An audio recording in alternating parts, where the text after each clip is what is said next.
about Gutterballs. This one will be interesting. Stick around for the spoiler discussion because this movie is crazy. This is one of those films that's trying to shock you. It's trying to go for, you know, shock value and everything. It's trying to disgust you. And yeah, it does disgust you. But I didn't get the shock because I had already heard everything that happened in the movie, which is why I watched it. Because I was like, okay, is it really as crazy and as bizarre as everyone's saying? Yeah, it is. It's fucking. It's crazy, but it's also annoying. It's not a good movie. All right, let's cut to the chase. This is a movie for slasher fans, and that's it. Because it's just good kills and everything else is bad. This is a movie where you'll just watch it and enjoy the kills, and that's it. Just fast forward to it. This movie's on Amazon Prime right now. You can watch it for free, and if you're a slasher fan, I recommend doing that and just fast forwarding, or watch this shit show from beginning to end if you want. But the good things I can say about this movie is that the kills are fantastic. The gore is top notch. It's very gory. Some of the kills are very creative, unique. Can't point to too many movies like, oh, I've seen that there. I've seen this and that. No, there's a couple of these kills that are very pornographic, very over the top, and I like that. So it's very different. Love the kills. I like the killer get up. He has a bowling ball bag like over his head. I'm not sure how he's seen out and how he managed to make all these like weapons in this outfit overnight. This movie takes place over like a 2-day period. What happens on day one sets the killer off, and he's like there the next night with all this shit ready to go. He's pretty quick on his feet getting all that shit ready. He has bowling pins as his weapons, like nunchuck bowling pins, and he like sharpens bowling pins, you know, bowling pins like this. I got a bowling pin right here. I brought it for this review. He does pretty awesome things with the bowling pins. There's a couple of missed opportunities that I'll get into later. They could have upped the comedy in this movie. That's a nitpick or a criticism I have with this movie because it's supposed to be a comedy, but it's not funny at all. All right, let's be honest. This movie does not succeed as a comedy. It takes itself serious, and I think that's what they were going for. Like, it's funny because it's serious, but it didn't work for me. It was just annoying. I like that the killer in this movie, every time he killed someone, the scoreboard, instead of like an X for the strikes, it had like skull and crossbones instead, which I thought was pretty cool. It was funny, kind of went with the tone of the movie. And I don't want to spoil that. The nudity, there's a few different girls in this movie that get naked, although one of them I don't want to see naked because of what's going on in the scene. There's a rape in the movie, but she had fantastic breasts, but it was like, I don't want to see it because it's making me feel uncomfortable. She's being raped. She's not willingly showing her body. She's being raped, and it's a rape scene that goes on for like 15 minutes straight. So it's like an I Spit on Your Grave movie or Last House on the Left. This is a rape revenge slasher throwback comedy, if you will, although I don't find it funny. But yeah, the nudity from the other girls too, awesome. The kills, the gore, killer outfit was silly, but I liked it. Went with the location and everything. And that's really about it. Those are my positives. The rest is just bad. Like, the picture quality was bad. I'm not sure if that was a artistic decision. Like, let's make it look like it's an old VHS tape from the 80s, because that's what we're trying to be. We're trying to be a throwback to 80s slashers. But the picture quality was fucking awful. I don't like it. And the sound quality is even worse. Like, every now and then it sounded like they were talking into their own their head. They sound like Kenny in South Park. It's like, I can't understand you. I need the subtitles. And the dialogue. Oh my god, that's the biggest problem. I could get over the picture, I could get over the sound, but the dialogue, I read it was mostly ad-libbed. I believe it because everybody's saying fuck, fuck, fuck, fuck, fuck, and just being as vulgar as they can. It's like the director said, just here, just say whatever the hell you want, get into a fight and make up your own dialogue and just yell fuck, cunt, faggot, queer. They're yelling every offensive word they can, and I'm not an easily offended person. That's not why I'm saying it's a bad thing in this movie. I don't get offended. I just got annoyed. All right, just hearing these words thrown at the screen again and again and again, like fuck, fuck, fuck, fuck. This movie says fuck. I looked it up 516 times. Now that's Wikipedia. I don't know how accurate that is. I feel like it was 1,000 times. Now, if you take the runtime and you divide it by the 516, you get roughly one fuck per 10 seconds, right around there, all right? So every 10 seconds you're hearing fuck, and sometimes you hear fuck 3 times in a sentence. I mean, it's so fucking annoying, all right? I was yelling and cursing at my TV like, are you fucking serious? How many times are you going to say that word in a sentence? It was insane. Like, they would end sentences with fuck where it didn't make sense. Like, this one character, Steve, that's how he would leave a scene. Like, he would be done talking and then he'd just randomly be like, fuck, and walk off. He was so angry the entire film. Everybody in this movie is one note caricatures, of course. I mean, it's a slasher. You're expecting the bad acting, the bad character writing, no character development. They're all the same shitheads from beginning to end. You want them to die, and then the people who you don't really get to know and don't want to die, you don't care if they do die because there's no character development. There's no screen time with a couple of these characters, like the ones that make it to the end when it's just them. You're like, who the fuck are these people? I forget their existence in this film, don't even know their names. It's just bad character writing. And then the characters you want to die, they purposely save them for last, which I get because you're like, itching the whole film. I want to see them die, like Trent in Friday the 13th, the remake. I get it, but it doesn't make sense from a storytelling standpoint because of the motivation from the killer we get later on. The killer would kill the assholes first and then maybe the people who don't deserve it last. It doesn't make sense that all these quote unquote good people, if they were, I don't get why they're getting killed first and then the douchebags get killed last. The killer in this movie would kill them. They're his motivation. Why these people first? It made no sense to me. So yeah, the hyena laugh too. I can't stand it when there's a character in the movie that has like a hyena laugh, just over the top laugh. They just keep laughing at everything that's being said as if everything is being funny. It's not. I just wanted to punch that guy in his face. And of course, he was like the second to last to die. I was like, oh, fuck. And then, so the bad acting, bad characters, bad dialogue, bad everything outside of the kills. The kills are the only thing worth seeing here. So when it comes to Gutterballs, this movie is just wasted time. Alright, now let's get into the spoiler discussion. So, this movie obviously is X-rated, or NC-17 or whatever. I mean, I read that this movie, when they sent it in, they came back like, you need to take 20 minutes out of this movie. And they're like, fuck that. And they just sent it out. I wish more people said that in the 80s, and then maybe we wouldn't have to suffer every time we watch Friday the 13th Part 7 and 8. If more people just said, fuck that, and sent it out X-rated, we have better movies today. But no. But these people said, yeah, we're not doing that. We're going to release this thing the way we want it. And therefore, that's why we get to see not only vaginas in this movie, but we also get to see hard cocks, if they're even real. Like, multiple times. We see a tranny, and that's the term I'm going to use. That's what they use in the movie. I don't know what the correct term is, but I don't give a shit. Tranny, we see a tranny's dick getting split open, like, cut down the middle, ripped open, like, it's disgusting. And then we see this rape that goes on for 10-15 minutes, and then this other guy, like, while one of them's raping the girl, the other guy's like on the other side of the pool table with his dick out, like, yeah, he's eager for his turn to like start fucking her too.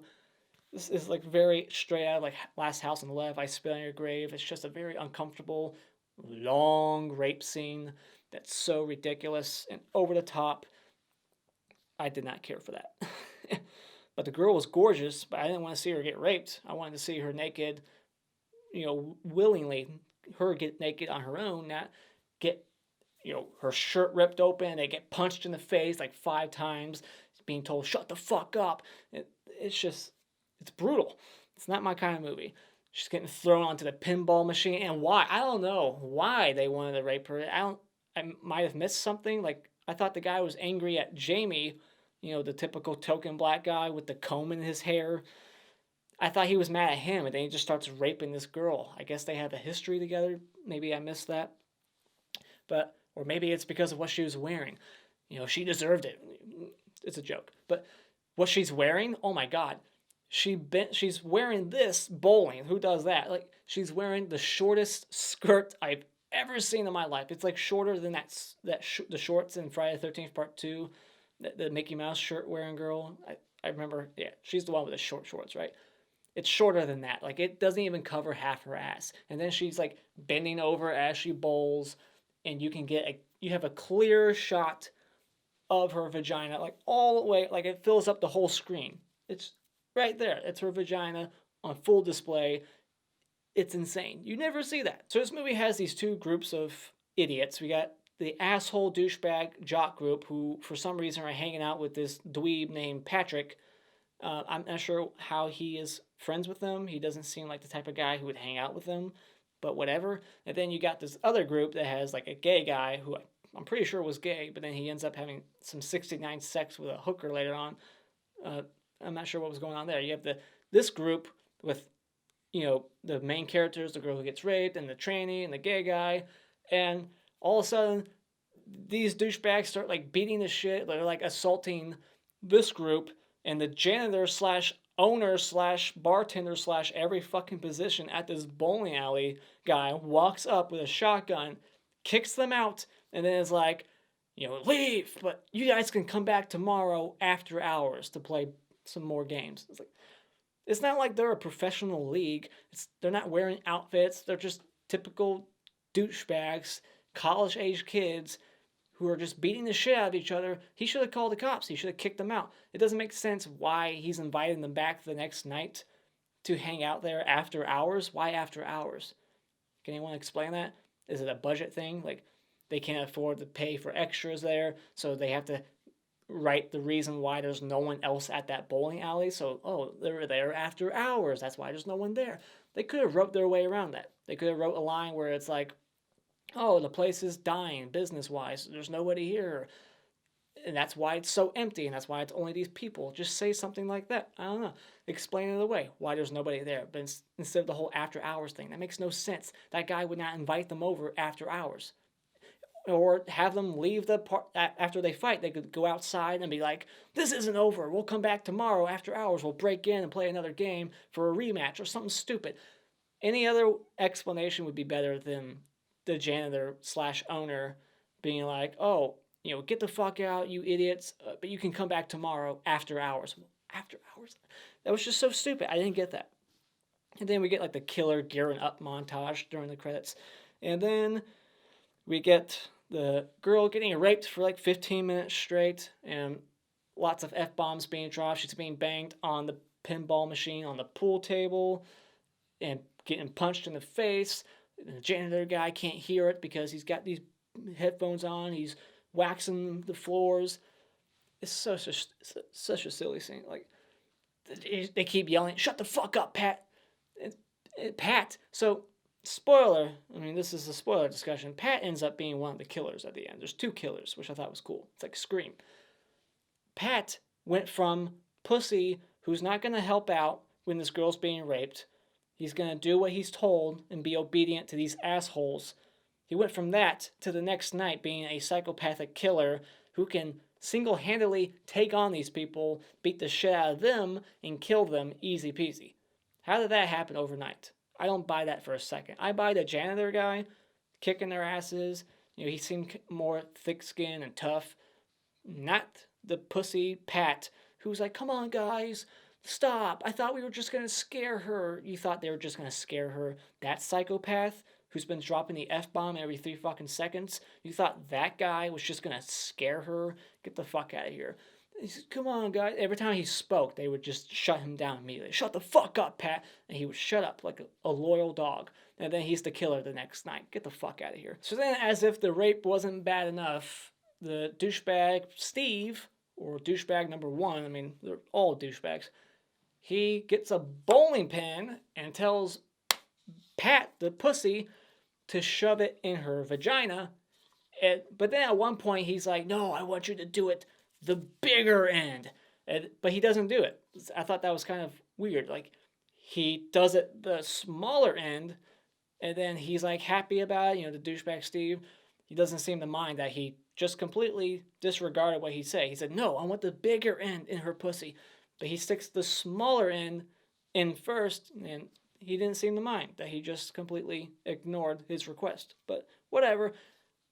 But yeah, we see a bowling pin, not really CC, but I mean, we see enough. A bowling pin go in this girl's vagina, and then she's like bleeding a lot down there. It's insane. And then, but then, Karma later, the asshole who wanted that bowling pin in there, he gets a sharpened bowling pin, like a stake, a wooden stake bowling pin up his ass. And then we see like the bloody shit on the end of it. So yeah, he got it. He got it back. So after they rape this girl, as they're leaving the bowling alley, they're like, get in the fucking car. Where's my fucking keys? Fuck, fuck, fuck. They're like, oh, who's gonna believe that whore? Like, who's gonna believe her? Today, everybody. Me too.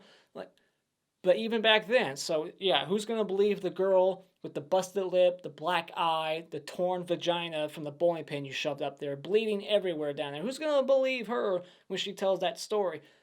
Everybody is gonna believe her. But then she shows up there the next day with her friends, and those douchebags all show up to the scene of the crime the next day to play some more bowling after hours because the janitor invited them back, and they just don't bring it up. Like, she's just wearing shades and just acting like it never happened because she's got this plan going on, and that gets explained later on. But it's like, really, you're gonna show back up? You're not gonna go to the police? And they're just gonna show back up the next night. The next night, Steve, the asshole, brings these two like hookers, I guess. Although like later on, I guess one of them is just a girlfriend of his, and the other one is just the sister of the girlfriend. But she likes to join in every now and then. So this Steve guy, despite what a piece of shit he is, he somehow gets lucky and gets to have threesomes on the daily. Fuck this guy. This girl just starts blowing him in front of all his friends. Like, she does something to piss him off, and he's like, you owe me a blowjob. And then she just immediately, without hesitation, starts sucking him off in front of all his friends. And then the gay guy, he's like pissing in Steve's drink, and I guess that was enough to like spark a conversation with the the prostitute chick. If she is a prostitute, she's the typical blonde bimbo airhead. They just start banging in the bathroom, 69ing each other on the floor, the disgusting floor, 69ing each other, and we get to see the hard dick in her mouth, if that was real. Like, it could have been a fake dick, but it looked pretty fucking real to me. I wasn't trying to look too long to see its authenticity. Like, is that a real dick? But I was just like, it looks pretty fucking real. I didn't want to see it. And I wasn't trying to watch a porno. I wanted to watch a slasher. But we get to see these two sucking each other off. He's going down on her.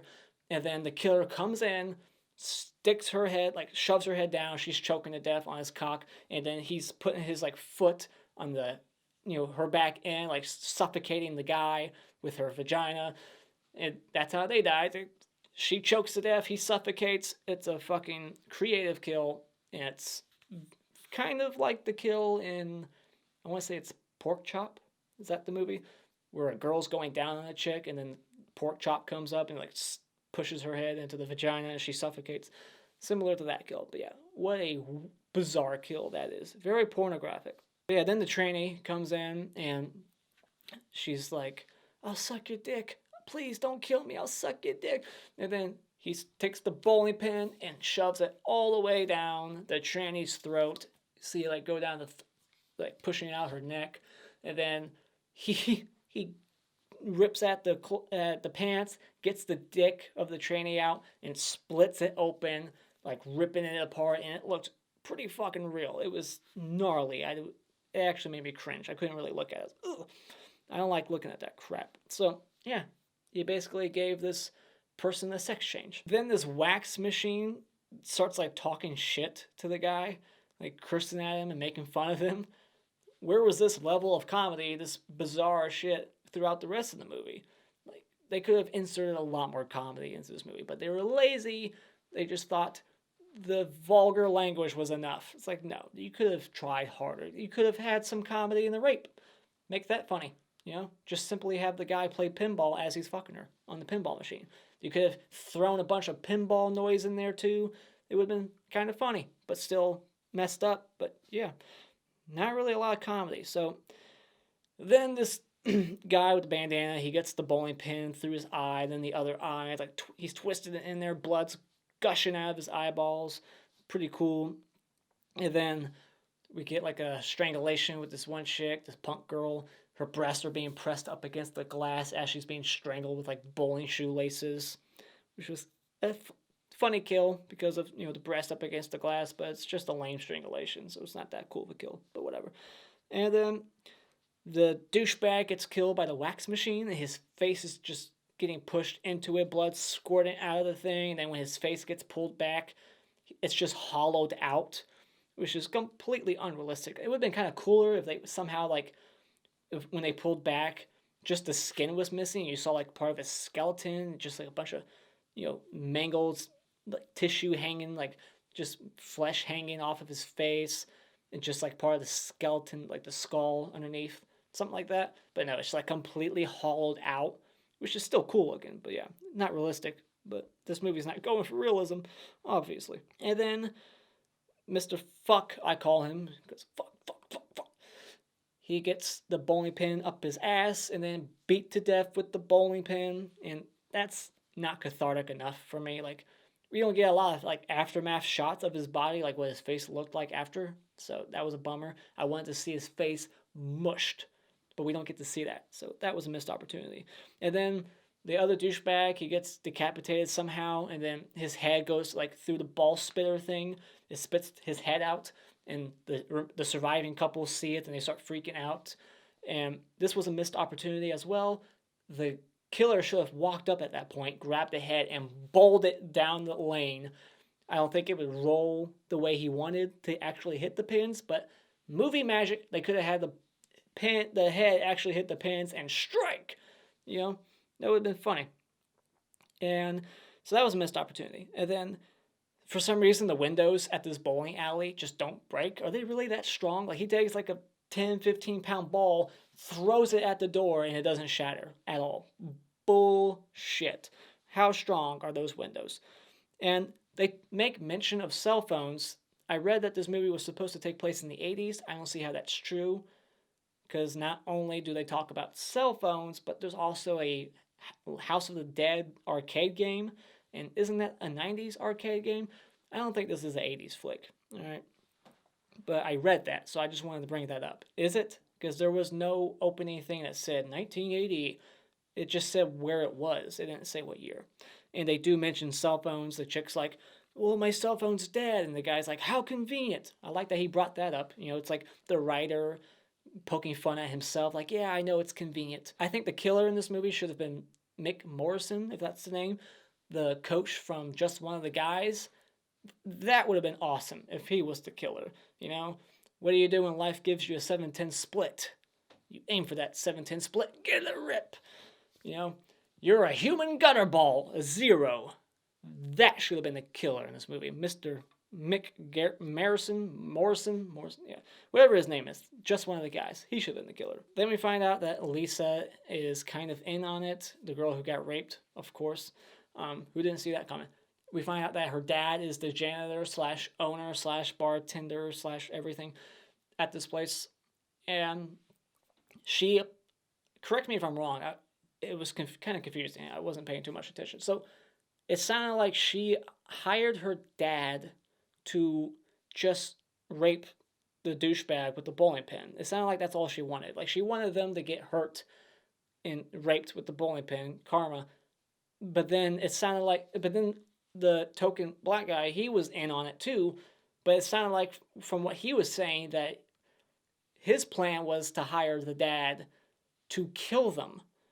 And he's like, you went too far. You're killing my friends. What the fuck? But then the dad went behind both their backs and hired Pat, who was one of the, rapists in the beginning, who shoved the bowling pin up the pussy. Like, why did he hire him? It's so stupid. And then the girl's like, why'd you hire him? He's the one that shoved the thing up my vagina. And then the dad slits his throat, like, betrays him, of course, and like, it's so much blood just gushing out of his throat. But yeah, it's like, I'm confused. Like, so wait, you wanted them to get hurt, but this guy wanted them dead. the dad went a little overboard and killed everybody instead of just the assholes. And he killed the innocent people first and then killed the assholes. I don't understand that. So I guess the dad was just crazy from before he ever started killing. He was already a psychopath. But yeah, Patrick, he fakes his death too, which was just pointless. I mean, I thought he was the killer anyways, and because he disappears for a long time, and so does the girl who got raped. So they disappear for a long time, so you're just like, oh, they're involved somehow. And the janitor too, maybe. But then there's a scene where the phone lines are cut, and it's when the janitor gets a phone call. He's on the phone, he's like, hello, who is it? And the phone lines are getting cut by the killer. So that's a scene to throw you off his trail. Like, oh, well, it can't be the janitor / owner because the killer is cutting the phone lines right now while he's on the other end. Like, so what was that scene all about? Why was the phone lines being cut? I don't know. It's just whatever. So then we get a couple of cool shotgun kills. Lisa, she gets shot right in the stomach. Her intestines are pouring out. And then the dad, he gets in a struggle with Jamie. And the shotgun shoots him like right on the side of the neck. And it blows his head off. And it's just hanging by like a thread. It's barely hanging on. It's like Doug Shapiro and Hatchet. Awesome. Head shot off, just hanging there. Blood shooting out like a geyser. Awesome kill. You never see a shotgun kill like that. So then, the surviving couple, they leave, and I guess the girlfriend just was pissed at the boyfriend, like, how could you hire that guy to kill those douchebags? I'm gonna kill you now. And she just shoots her boyfriend at the end. Like, it was so dumb. Like, I didn't see that any explanation for that. Why did she do that? You're gonna shoot and kill your boyfriend, who means you no harm, who just, his only crime was he hired a psychopath to kill rapist. And you're going to shoot and kill him? Okay, whatever. But yeah, that's the ending. If I had to pick a favorite kill, I guess I'll go with the shotgun kill to the janitor guy. Head barely hanging on. That was pretty cool. And my least favorite kill in this movie will be Steve, because it wasn't cathartic enough. All right? We should have seen a more bloody aftermath. I like that he got his face beat in like 20 times, but we didn't get to see it, really. So, that was a shame. But those are my thoughts on Gutterballs. What did you think about this low-budget slasher movie? Put all your thoughts in the comments below. And as always, if you like what you've seen, you can hit this like button and become a subscriber today just by clicking on my cartoon face in about 5 seconds. And until next time, auf Wiedersehen.